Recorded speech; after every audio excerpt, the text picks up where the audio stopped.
炒花甲很多朋友都喜欢吃，但是炒的时候千万不要焯水。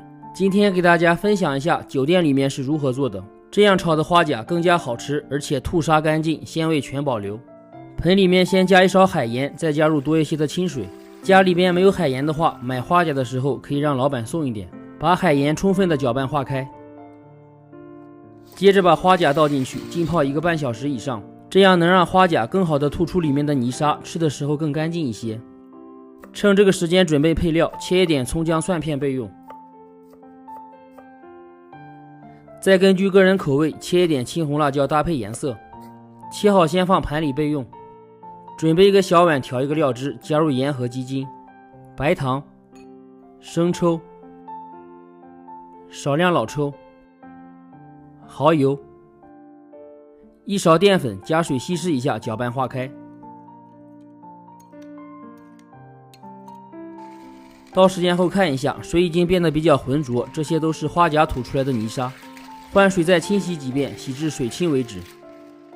洗干净以后控干水分，锅里面不用放水也不用放油，把花甲直接下锅，再加入一些黄酒，没有的话也可以用料酒，盖上锅盖，开火焖一会儿。随着温度慢慢升高，花甲就会开口，中途可以翻动一下，让花甲受热均匀，全部开口以后就可以了。这样能够更好的保留花甲里面的鲜味。直接焯水，鲜味就会流失，味道差很多。汤不要倒掉，留起来一部分。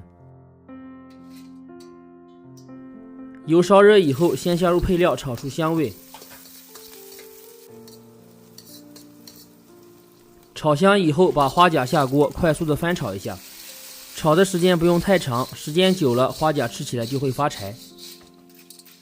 把刚刚留的花甲汤汁倒进去，再把调好的料汁也一起下锅，开大火快速炒匀。最后把小葱段下锅炒匀即可。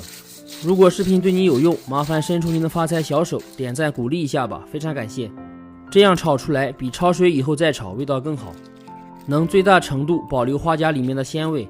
按照这个方法做出来，保证家里人都夸你是大厨。作为下酒菜也很不错，喜欢的朋友别忘了收藏起来试一下。主页还有更多家常菜视频，我们下期见。